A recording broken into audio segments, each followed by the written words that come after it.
and learning more.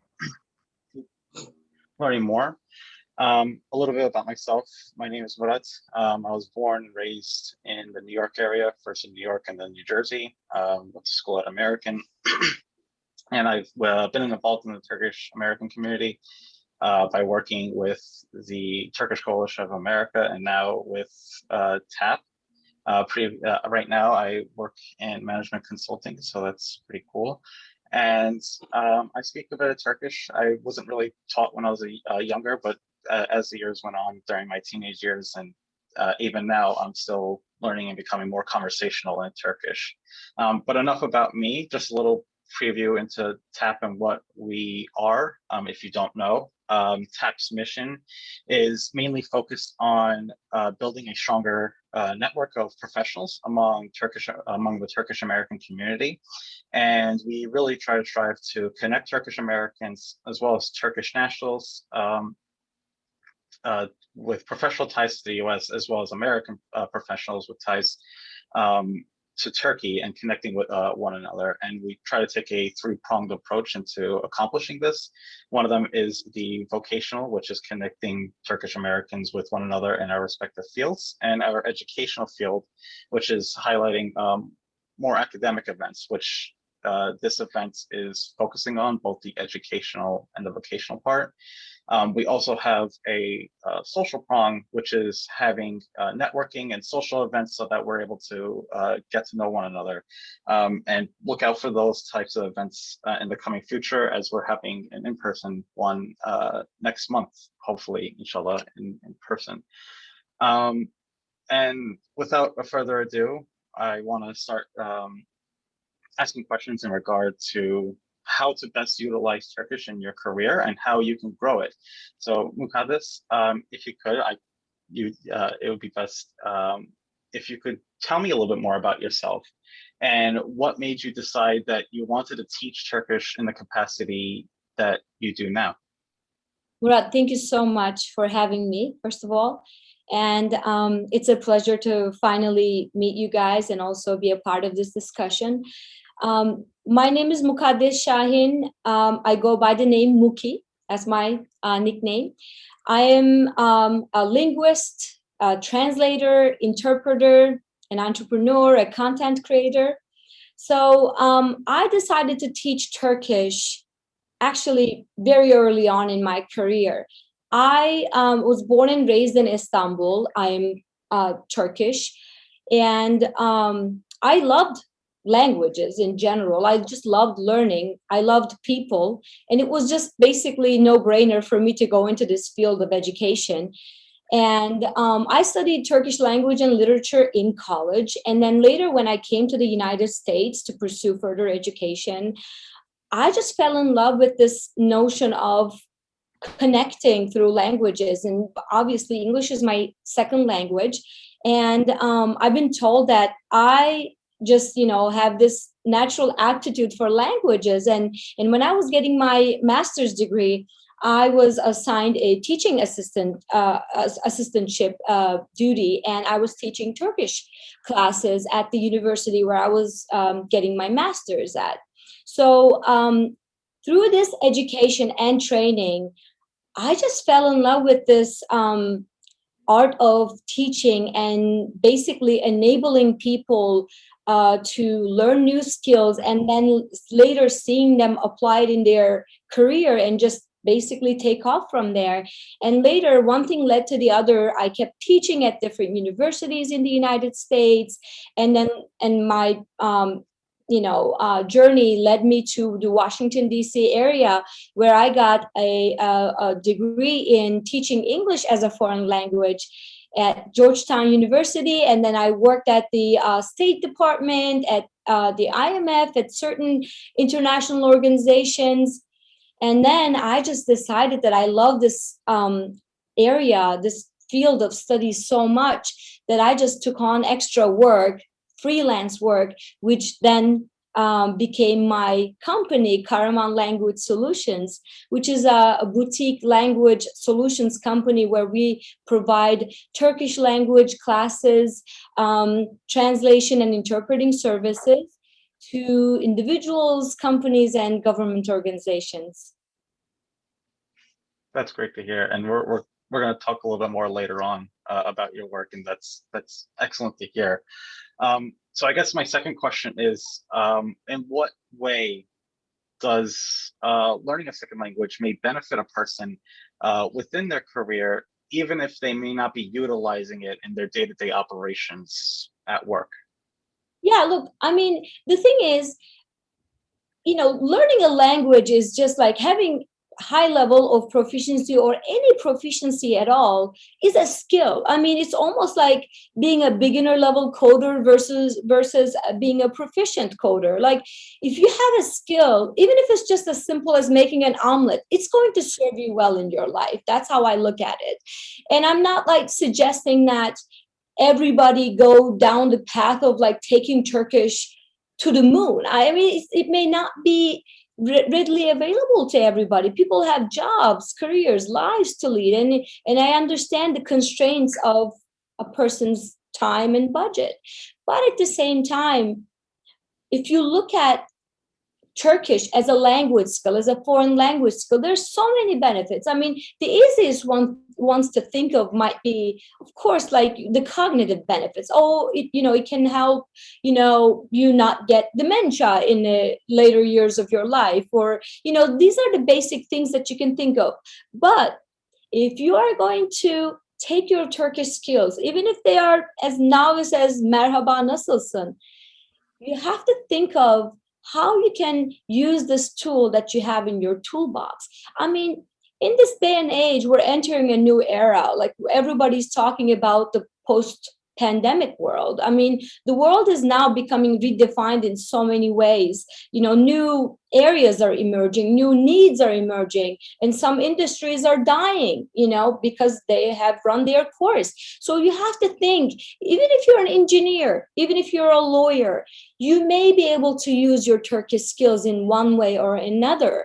So if you're thinking about bridging a gap between Turkey and the United States, or whichever countries that where you have a ticket to, whether you've studied abroad in this country or the language of that country, you can create so many connections and basically add another simple line to your resume, but let it shine and let it take you places. It can help you get a job, make a connection, close a deal. I mean, it can be so many things for you. I think it just boils down to how creative a person is and what they want to be able to do with their language skills. Yeah, and I think that's an important point, especially in terms of utilizing Turkish within your networking skills to make that connection. A lot of us, all of us, have came here because of the fact that we know Turkish, or we have some connection towards Turkey. So it's good to have, and I definitely agree.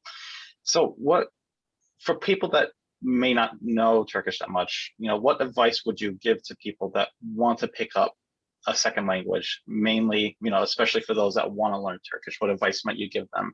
And I guess the second question to that is, what if that person can't make the time to learn Turkish? What would you suggest to them as well? Well, I mean, it just really depends on the person. The thing for me is, as soon as you put something as like a to-do list item or like a duty that you have to fulfill, then I think your brain goes on to looking for reasons as to, help you not do it.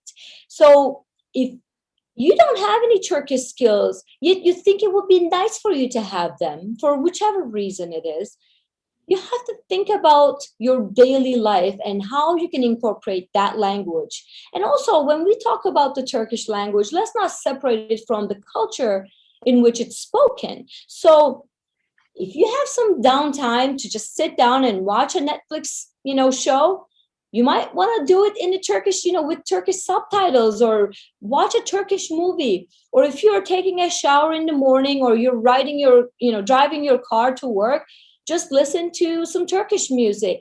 That's one of the ways that you can incorporate that into your daily routine. I mean, there's so many apps now. I'm in this language, teaching business. I know that there are so many apps right now that they track your habits. They, send you notifications. Hey, you got 10 minutes. You want to practice this?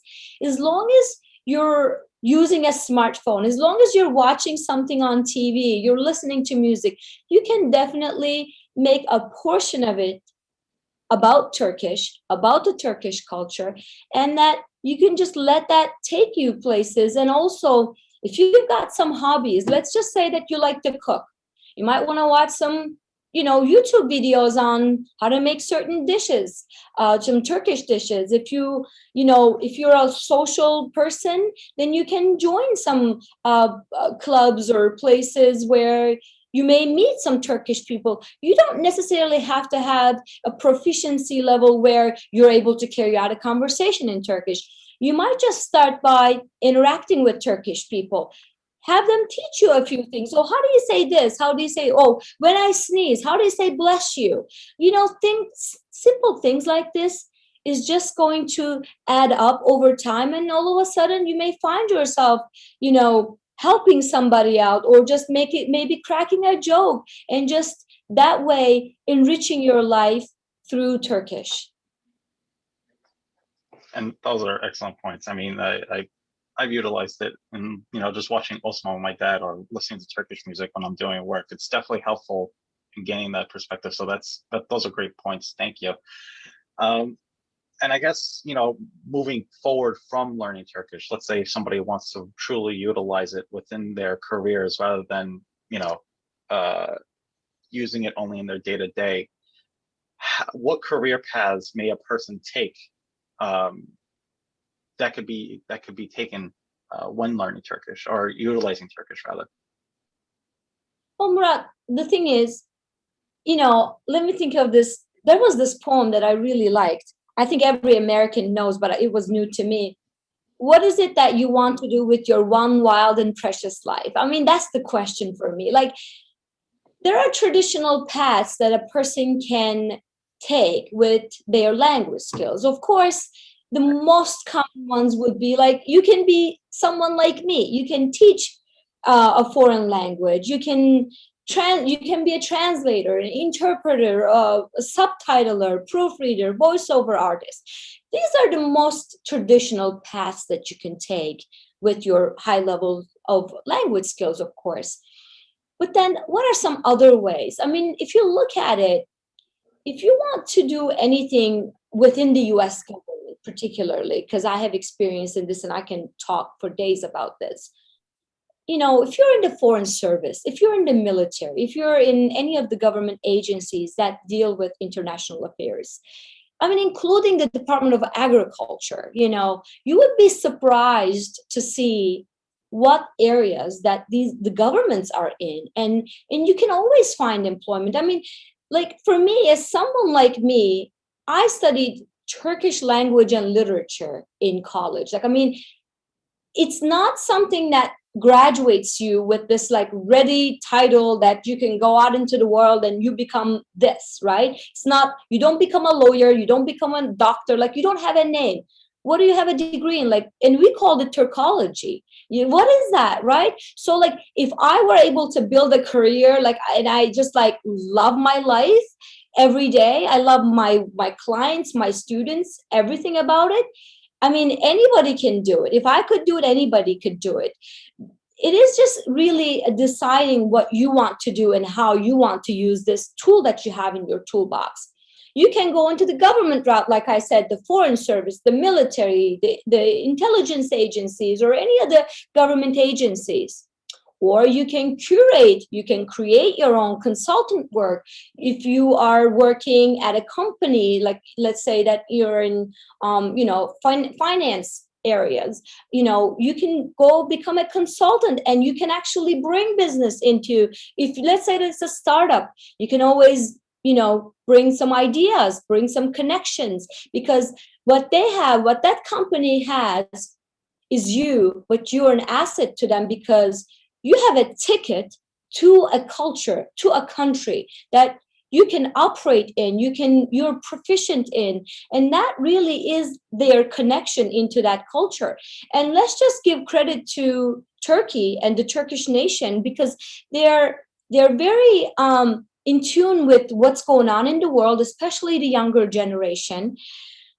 They know what's going on. They're avid users of technology. They are watching whatever is going on in the world. They're following the trends. So whatever you're doing is going to have a place in Turkey. So if you're going to Turkey, if you're bringing business to Turkey, or you're bringing business from Turkey, whether that's in finance, trade, commerce, anything really, you have to really realize that you have this amazing skill and you have to really market this. It's not so much how are you going to use it. You're going to use it once you know, once you're aware of that skill that you have and you're able to market it to people.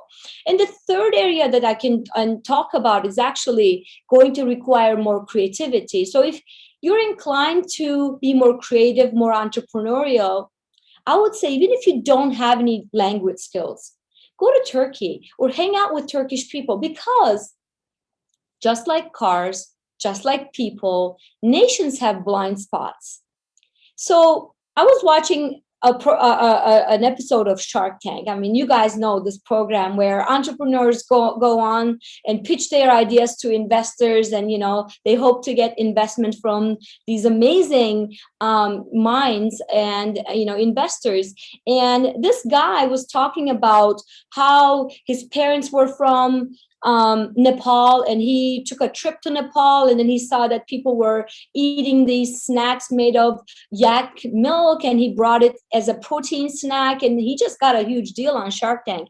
I mean, Nepal, probably Nepalese people were eating that snack for like centuries, but nobody thought about packaging it in a way that an American would find it appealing. So I would say we as Turkish people back in Turkey have blind spots, that if you were born and raised outside of Turkey and you go to Turkey with this fresh set of eyes, and you all of a sudden start looking at things in a different way than, let's say, me. I grew up in Istanbul. Every time I go to Istanbul, I'm like, oh, the traffic. So I complain about the good old things, or I'm proud of the good old things. But someone who was born and raised abroad to Turkish parents, or at least one parent, or just maybe married to a Turkish person, you go to Turkey, I don't know what you're going to notice. You don't know what you're going to notice. I mean, heck, if you look at the company Starbucks, the idea came from the founder going to Italy and seeing the coffee culture there and bringing it to the United States and turning that into a giant company. So if you think about it that way, you may be whatever you are in your life. I mean, you can be a housewife, you can be an unemployed person, you can be an engineer, you can be a student, a high school student. I mean, if you've got a mind, you've got creative juice in you, you can just go to Turkey and just basically look around you. Or you can, you can go to Turkey and come back here and bring something from Turkey, or you can bring something that works super well in the US and take it to Turkey. I mean, this is the era where work from home is a thing now. I love it, and now you can make apps, you can make so many things. There are, tools out there everywhere.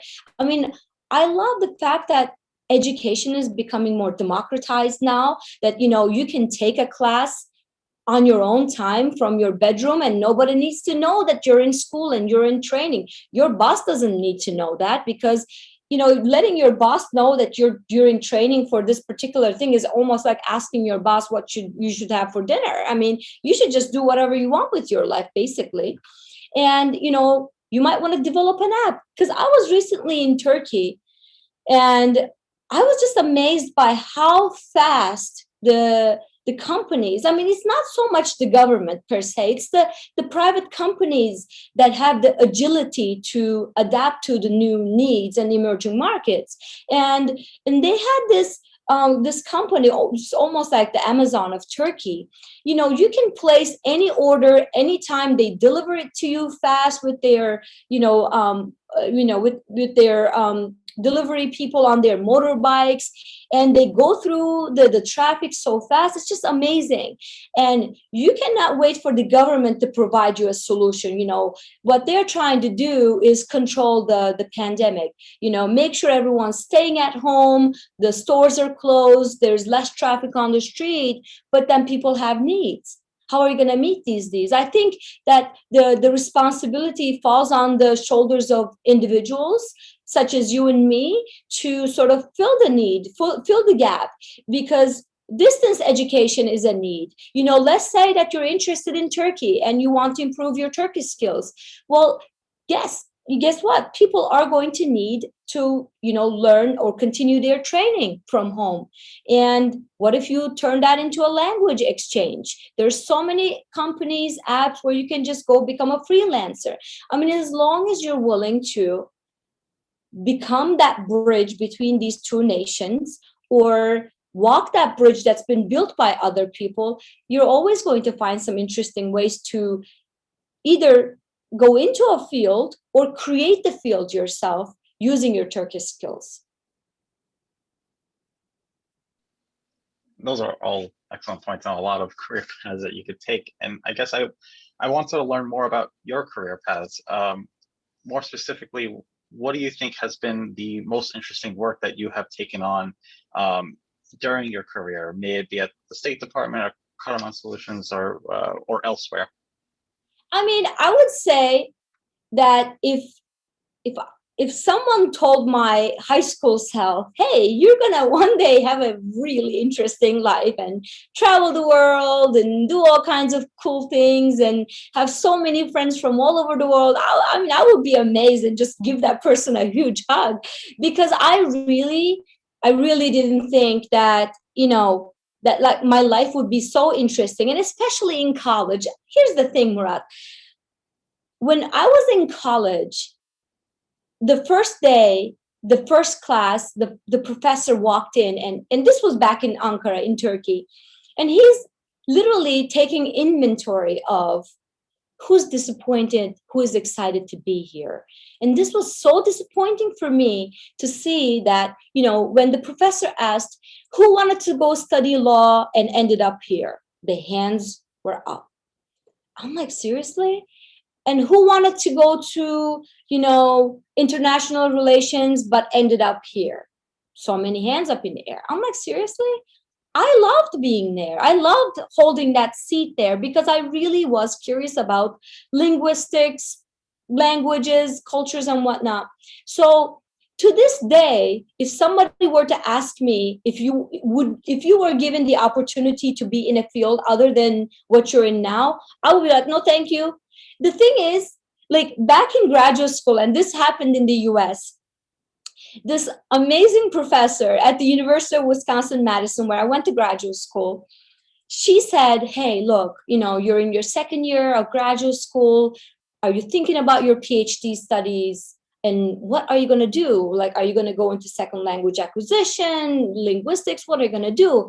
And she said, don't say yes to anything just because we offer them here, because you have to think about your career as something more important than marriage, because you can always divorce your husband, but you cannot divorce your career. This is hilarious because I have to disagree with her. You can always divorce anything. You can always get rid of anything. I mean, this is your life after all. And for me, if this career was not something that I didn't find any gratification in, any joy, or even financial benefits, I wouldn't be in it. I would just leave because it's my life. I mean, after all, I left Turkey and came here and built a life. I'm not going to suffer through the rest of my life just because I happen to have a degree in this field. So for me, I would say my whole career has been amazing, with ups and downs, of course. But I mean, I happily accept all of it.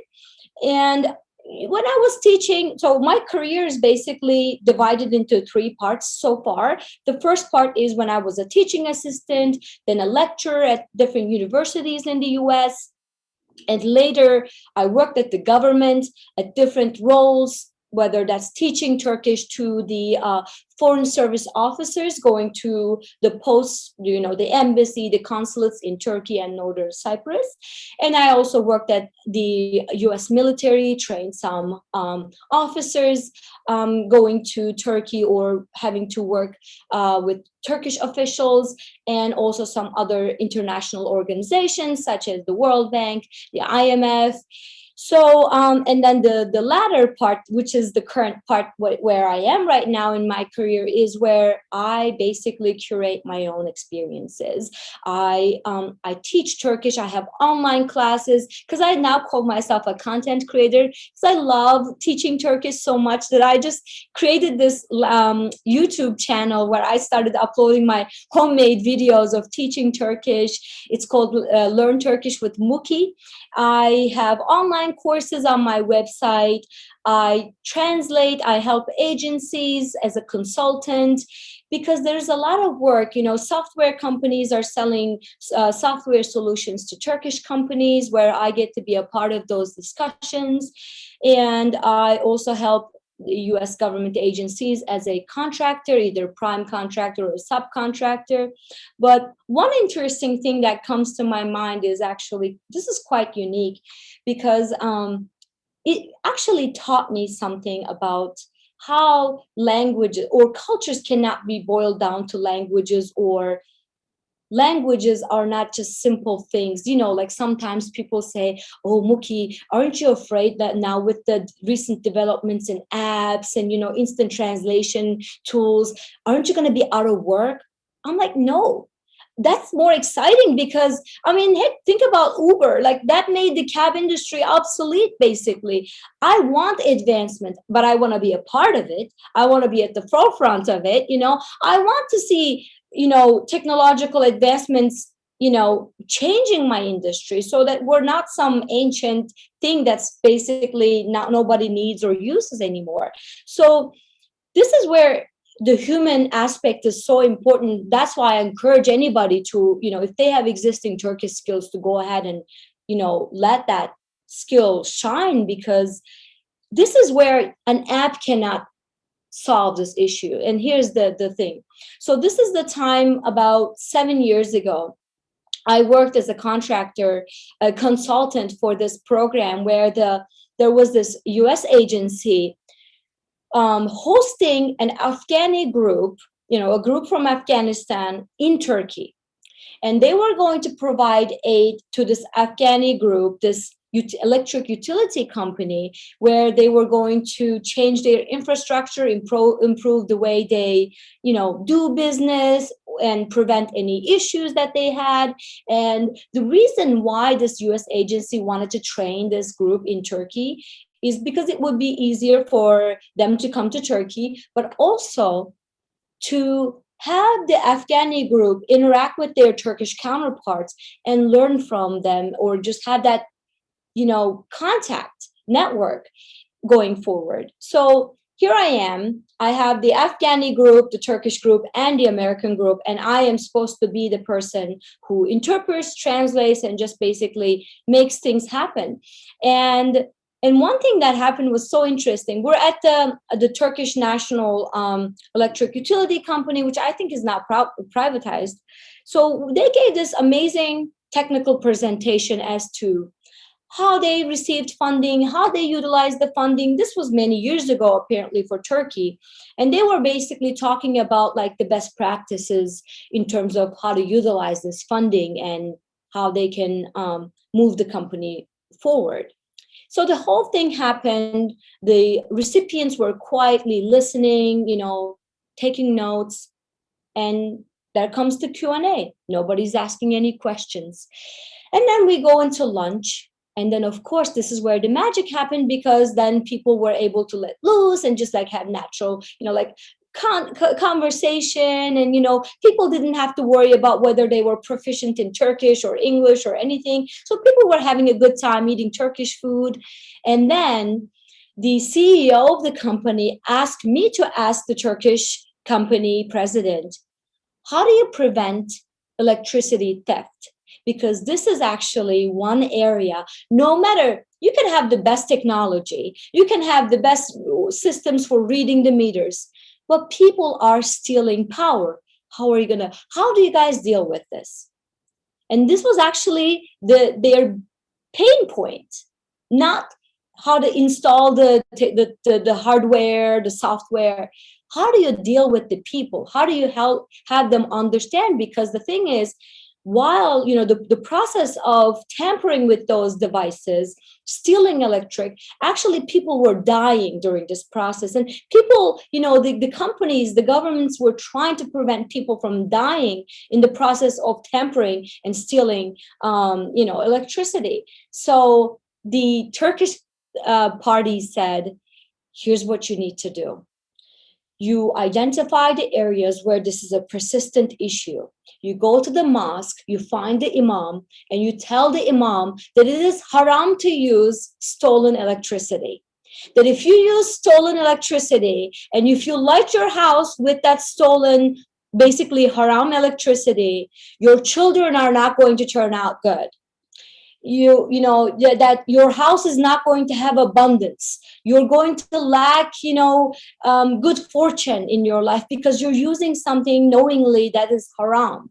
And that was it. Basically, they used the local mosque, the imam of the local mosque, to basically spread the news on behalf of this company and basically help resolve this issue. And this is why I say the human aspect is so important, and no tool can replace this. No device, no app can replace this human aspect, because you have to use your language skills, you have to understand the culture, you have to basically position yourself in a way that nothing can replace you. Wow, that's genuinely amazing. That's a great story to tie that in.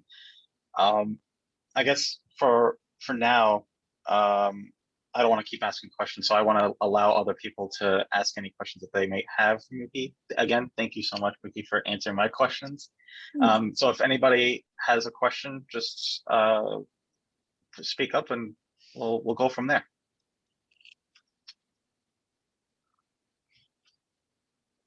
Yeah, I'll go. Just a question. So for people, I know a lot of people in this group here, they speak some level of Turkish already, but the hardest thing in the United States, as I'm sure you know, is keeping that Turkish up. There's a lack of Turkish speakers around you typically at a constant basis, besides maybe family. So what are your best tips and tricks to keep that Turkish level up? Is watching Dizzy's the best option? Listening to radio shows, a mix of all, reading, that kind of stuff? What do you typically find best works for your students? I mean, Kyle, think of this as you asking me, or a personal trainer, how can I incorporate activities into my daily life? You have to look at your life as an individual and see where you have these opportunities, and just basically fill them with Turkish listening, speaking, opportunities. So, if you have a good chunk of time, you can watch a Turkish movie, you can use Turkish subtitles. And if you have the option, you can basically, talk to your friends more, or also think about how you can curate a career for yourself, or even a side gig, basically a side, what I call a hustle, if you want to do it. You can basically look at your own skill set and just see, what can I do? Can I help with any translation, activities? Because, there are so many courses on, online courses on Coursera, edX, or some other platforms.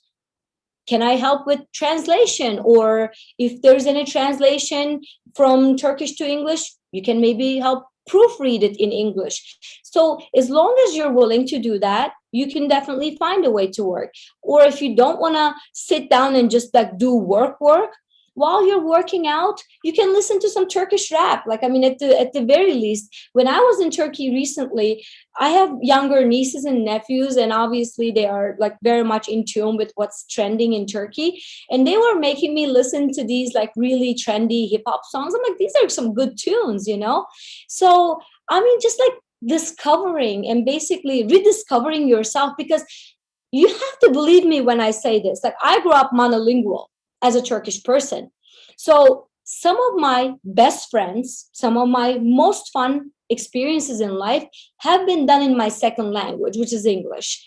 And obviously I built my career on, the pillars of Turkish and English, obviously. So you can actually see how far you can take that skill go. You have to really look at it. I mean, if you like golf, you might want to take a Turkish buddy and teach them how to golf, and just maybe have a glass of drink with them and just like ask them some questions. Like, I think being curious and being talkative goes a long way, because that's how you make friends and build relationships. I mean, who cares if you speak Turkish at the very high level but not use it? Like, seriously, like, you may know something, and if you don't ever utilize it, it's not of any benefit to you. It's just basically your brain is like a storage of facts and information, and it's not really working for you. I know some people, even with minimal language skills, because their personal skills are so good, that they can actually carry out a conversation, build friendships, relationships. So, I mean, you have to really tell me who you are as a person and how you spend your day, and then we can really prescribe you something. But it's really your own responsibility, and also it's your responsibility to have fun while doing that. Thank you. You're welcome. I had a question, if it's okay, or no, you can go first. Okay. You can go first. Okay. Thank you so much, Muki Hanım Effendi, for your great conversation. It was a joy listening. And I remember the first time I saw you on Learn Turkish with Muki, I learned consonant harmony through you for the first time. I remember. So that was great. Now my acronym is Fiştikçe Şahap to remember. But you mentioned something about entrepreneurship, and I think that's like a really good idea, because like I'm somebody who really thinks outside the box.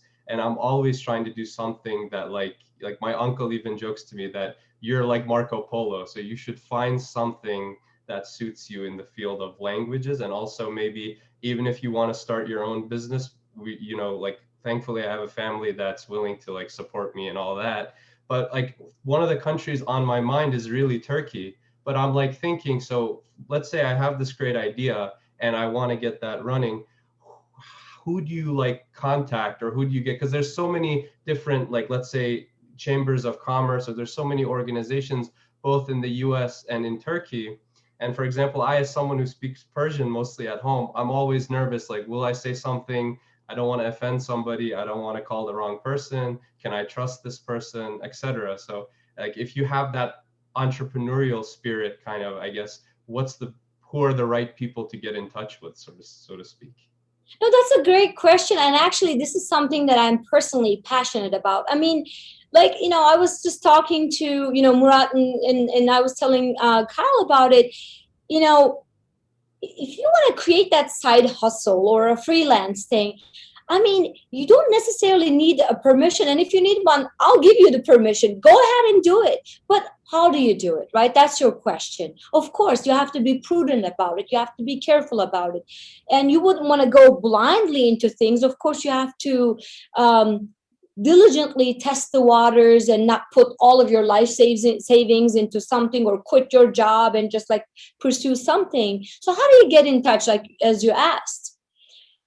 It depends on what you want to do, what field you want to do. I mean, like I said, I'm just so impressed because when I was recently in Turkey, coming from the US and then like looking at Turkey as both from an outside perspective, but also as an insider, because I am Turkish and native speaker of Turkish. Here's an example that just like amazes me. See, these companies that are, almost like the Grubhub of Turkey, Yemek Sepeti, or now they have this company that is like a delivery service called Getir. I mean, that's like you have to know Turkish to appreciate the meaning. Getir means bring it, Or we have this Turkish version of Uber. It's called bir taksi. Like, that's how you hail a taxi in Turkey traditionally. Or like you call the company, the dispatcher, say bana bir taksi, So, or there's another company called Bana Bir. Because whenever you're about to order something, you just start with bana bir because you want to, bana bir porsiyon kebab. So it's sort of like, language and culture goes hand in hand. And these are basically universal solutions. You don't need to be in Turkey, in the US, in the Ukraine, whatever, to need a product delivered from point A to B.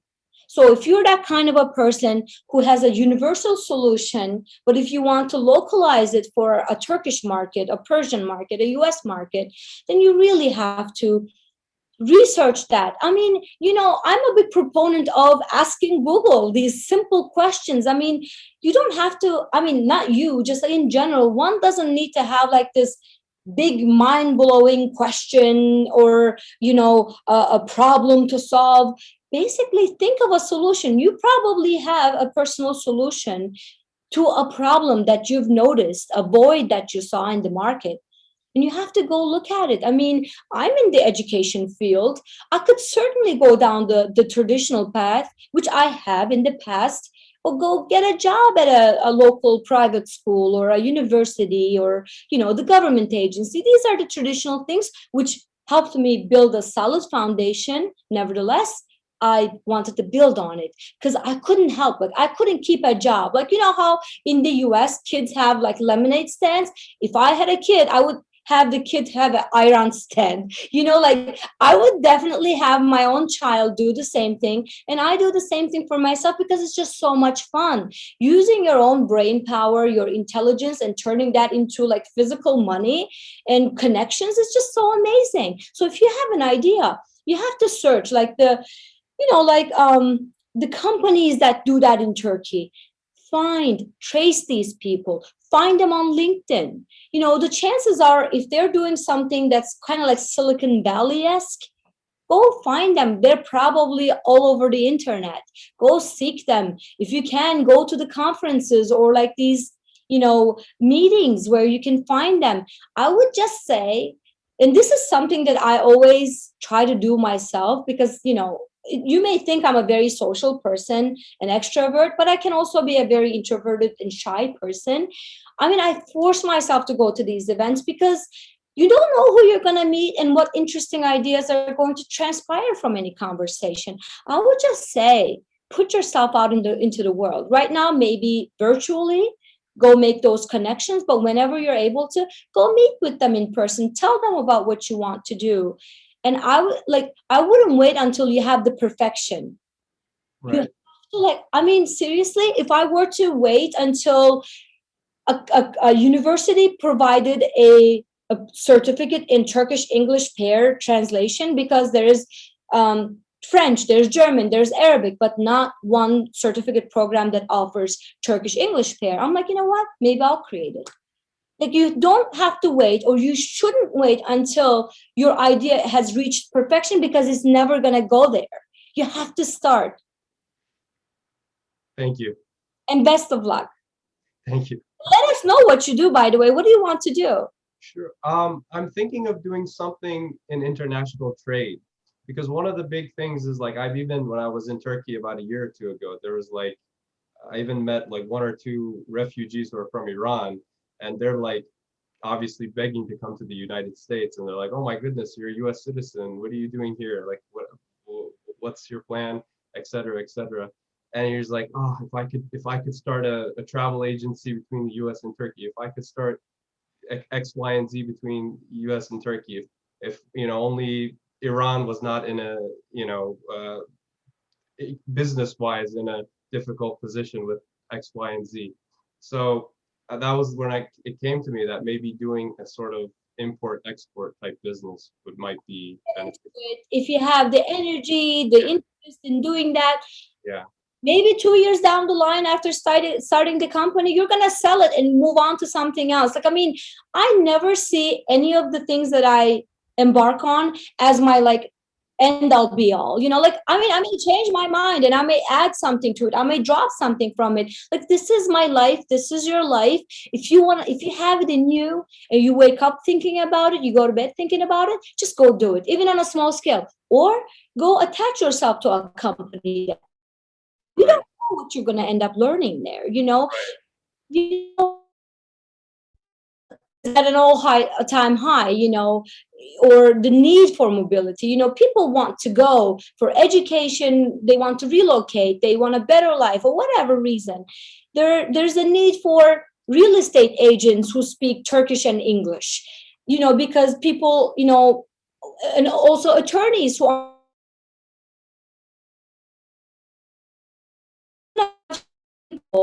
from Persian speaking world, Arabic speaking world, Turkish speaking, wanting to relocate, wanting to buy properties, invest in properties, start businesses in Turkey, in the US. If you can be a role player in these games, I think you would find yourself in a very fulfilling career. Yeah, I think so. Awesome. Good luck. I think Melek had a question, right? Yeah, I did. I was just wondering, so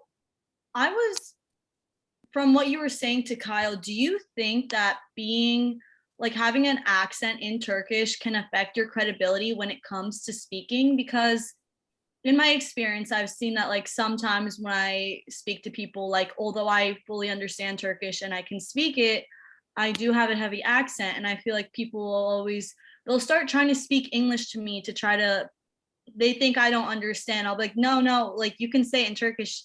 I know I have an accent, but I understand. And I do want to get into the business world, and I'm trying to get my master's in international business. So I do want to do something in Turkey, but I was wondering if you think having an accent will affect my credibility when speaking to others, because I don't know if that's something that's ever I can always make it better, but I feel like it's never fully going to go away.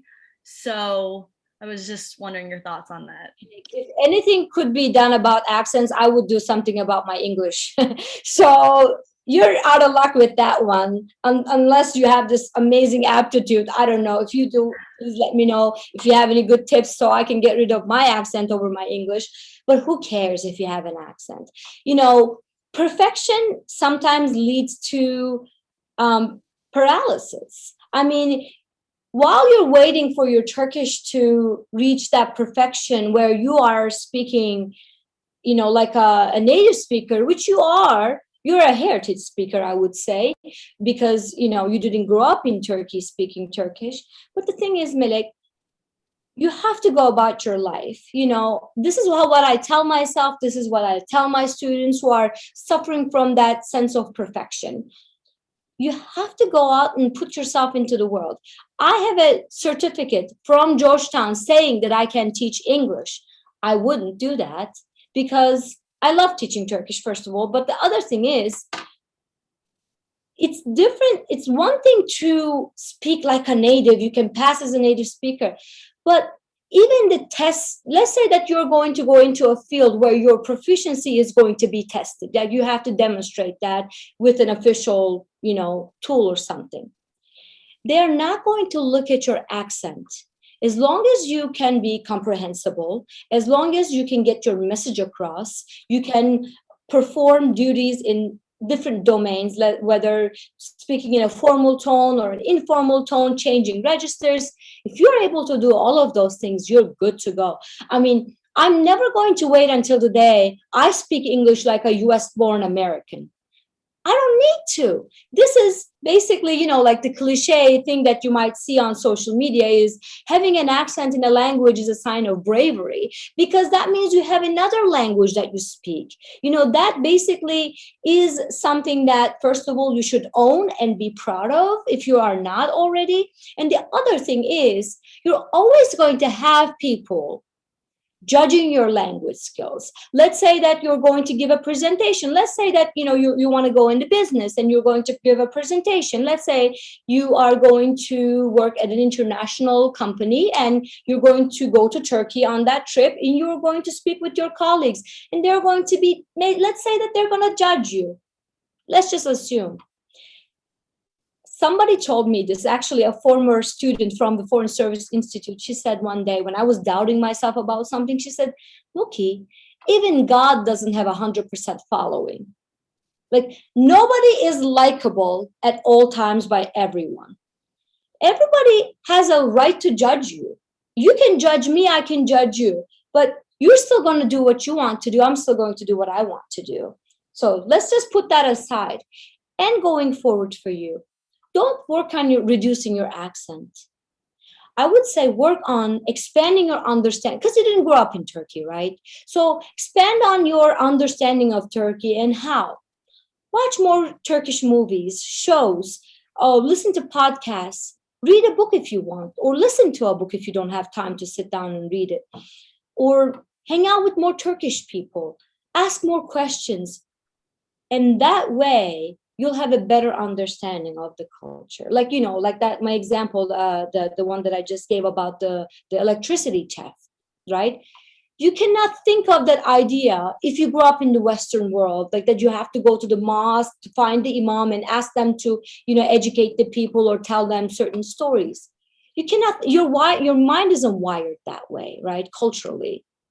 But if you know the culture, or even if you don't know it, if you put yourself in a position where a story like that is shared, and you're the first person to hear it, you're the first person to translate it. I mean, that's precious to me. So I would say shift your focus from your sense of perfection to more, how can I widen my scope and have more fun using Turkish and basically take my life to the next level. That's really good advice. Thank you so much. Thank you.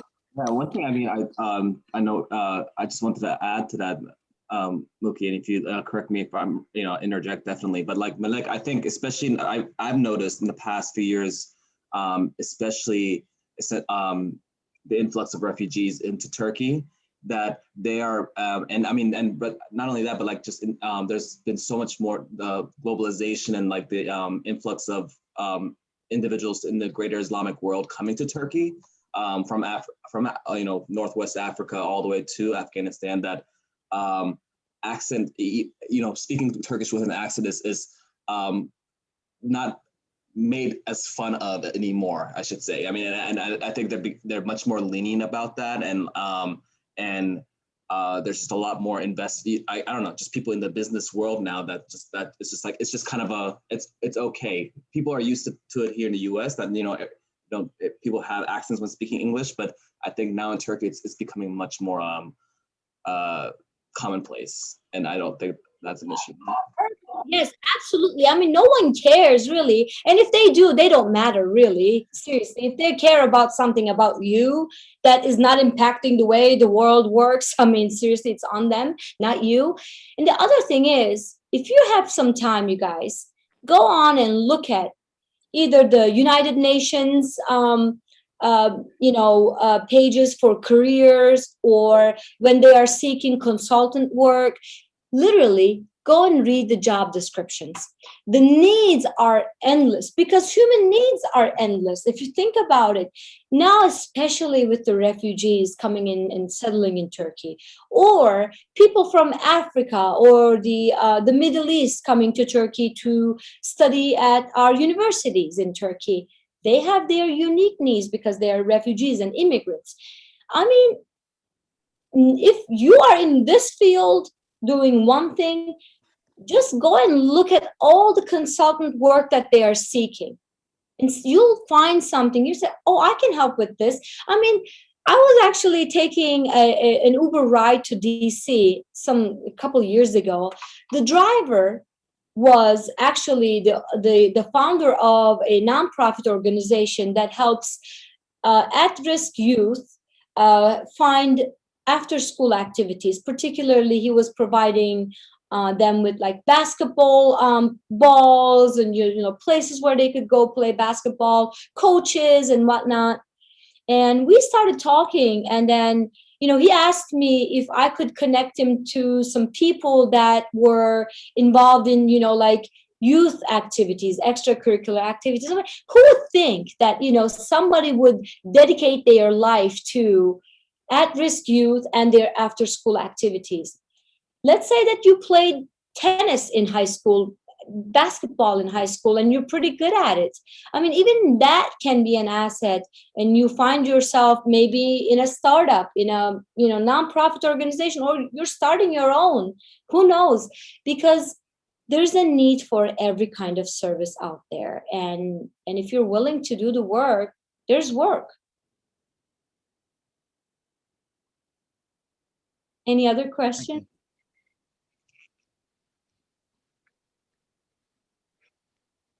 I'll take one more question.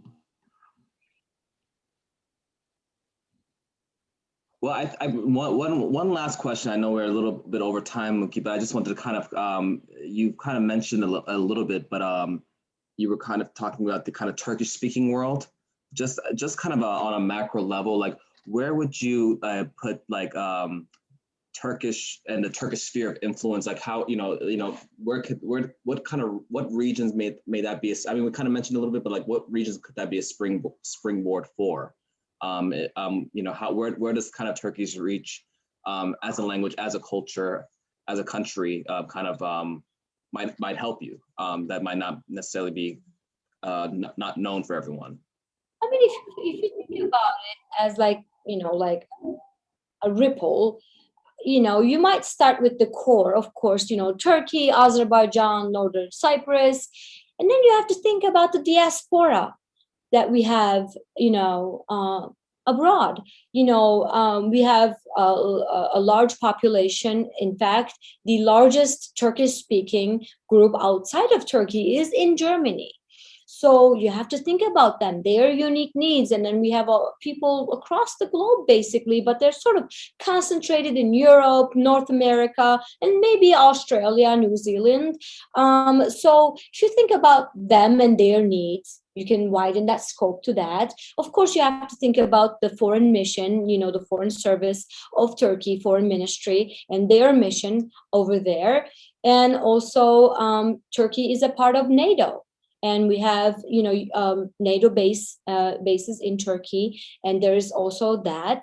And also, we can think about the Turkish movies and dizis, basically Turkish serials, and those Turkish shows are very popular in especially the Middle East, also Pakistan, India. So they are binge watching these shows, and they're super interested in Turkey, coming to Turkey as a tourist or relocating to Turkey and whatnot. So if you think about that effect, now you're widening the scope to more like cultural areas where we may not necessarily have active commerce or governmental influence. We may have that cultural influence, and there's certainly that, and because of that influence, they're coming to Turkey maybe to permanently live and study there.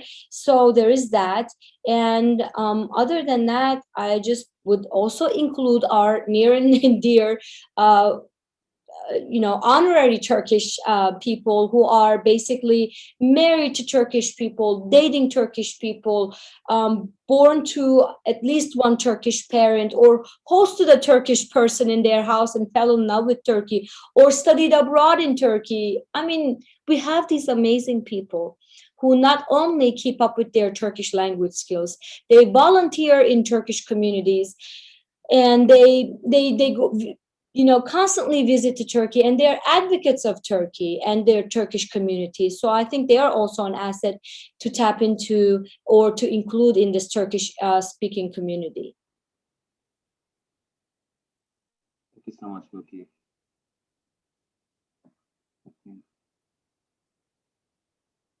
If there are no other questions, on behalf of TAP, I want to thank you, Muki, for taking our questions and having a great discussion on utilizing Turkish and learning Turkish in various ways.